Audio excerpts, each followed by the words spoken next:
मणिपुर के मुख्यमंत्री एन बीरेन सिंह पद से इस्तीफा दे चुके हैं। हालांकि नई व्यवस्था के आने तक वो ही पद पर रहेंगे। अचानक हुए इस फैसले के बाद दिल्ली में पूर्वोत्तर राज्य के नए सीएम को लेकर चर्चाएं तेज हो गई हैं। हालांकि अब तक आलाकमान की तरफ से कोई फैसला नहीं लिया गया है।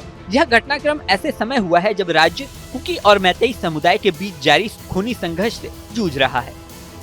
क्यों दिया इस्तीफा? प्रदेश इकाई में जारी खींचतान के बीच सिंह का रविवार को इस्तीफा आया है। यह घटनाक्रम सिंह के दिल्ली से लौटने के कुछ ही घंटों बाद हुआ है। एक सूत्र ने बताया है कि सिंह भाजपा विधायकों के बीच भी समर्थन खो रहे हैं, जिसमें से कई ने दिल्ली में पार्टी नेताओं से मुलाकात कर उनके पद पर रहने पर अपनी नाखुशी जाहिर की थी। राज्य विधानसभा का सत्र 10 फरवरी से शुरू होने वाला है और इस बात को लेकर चिंता भी है कि कुछ विधायक अपने ही नेतृत्व को निशाना बनाकर सरकार के लिए असहज स्थिति पैदा कर सकते हैं।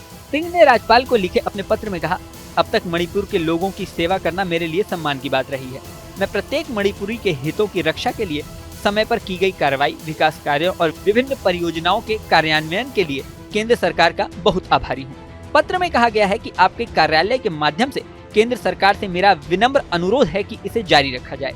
मैं इस अवसर पर उनसे बहुत से महत्वपूर्ण कार्यों को गिनाना चाहता हूँ। उनकी क्षेत्रीय अखंडता को बनाए रखना, जिसका हजारों वर्षों से समृद्ध और विविध सभ्यतागत इतिहास रहा है। रेस में और कौन? अभी यह साफ नहीं है कि भाजपा नया मुख्यमंत्री नियुक्त करेगी या नहीं। भाजपा के शीर्ष नेता संबित पात्रा मणिपुर में डेरा डाले हुए हैं। कहा जा रहा है कि इससे दिल्ली नेतृत्व को राज्य के लिए नया कप्तान खोजने का समय मिल गया है। मीडिया रिपोर्ट्स के अनुसार रेस में ग्रामीण विकास और पंचायती राज मंत्री जुमनाम खेमचंद सिंह, वरिष्ठ कैबिनेट मंत्री टी विश्वजीत सिंह और विधानसभा स्पीकर टी सत्यव्रत सिंह का नाम आगे चल रहा है। खेमचंद सिंह के नाम पर चर्चा। पिछले साल एन बीरेन सिंह की बुलाई गई एक अहम बैठक में शामिल न होने वाले 19 बीजेपी विधायकों में युम्न खेमचंद सिंह भी एक थे। हाल ही में उन्हें दिल्ली बुलाया गया है, जिससे उनके मुख्यमंत्री बनने की अटकलें तेज हो गई हैं।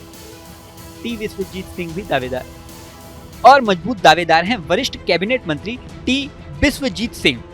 2022 से ही शीर्ष पद के लिए उनका नाम लगातार चर्चा में रहा है।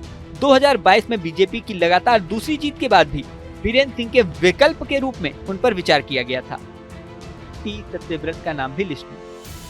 टी सत्यव्रत सिंह वर्तमान विधानसभा अध्यक्ष हैं और वो भी संभावित उम्मीदवार माने जा रहे हैं। उन्हें भी दिल्ली में विचार विमर्श के लिए बुलाया गया था। हालांकि अभी तक कोई आधिकारिक घोषणा नहीं हुई है। मणिपुर की बीजेपी इकाई के अध्यक्ष अधिकारियम युम शारदा देवी ने कहा है कि जब ये होगा तब पता चलेगा। यह एक प्रक्रिया है। दिल्ली पर टिकी निगाहें। फिलहाल सभी की निगाहें दिल्ली में बीजेपी के शीर्ष नेतृत्व पर हैं। मणिपुर अपने नए कप्तान का इंतजार कर रहा है। देखना होगा कि बीजेपी किस पर दांव लगाती है, वो राज्य में शांति बहाल कर पाती है। कौन बनेगा मणिपुर का नया मुखिया, ये सवाल अभी भी बना हुआ है। बीजेपी के सामने चुनौती आसान नहीं है। राज्य में शांति और स्थिरता बहाल करना उनकी प्राथमिकता होगी। नए मुख्यमंत्री को सभी समुदायों का विश्वास जीतना होगा और उन्हें साथ लेकर चलना होगा।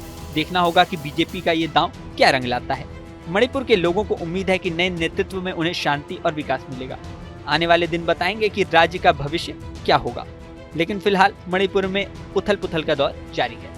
इस वीडियो में फिलहाल इतना ही। बने रहें न्यूज नेशन के डिजिटल प्लेटफॉर्म पर। न्यूज नेशन अब व्हाट्सएप पर खबरों की ताजा अपडेट के लिए न्यूज नेशन के इस QR कोड को स्कैन करें।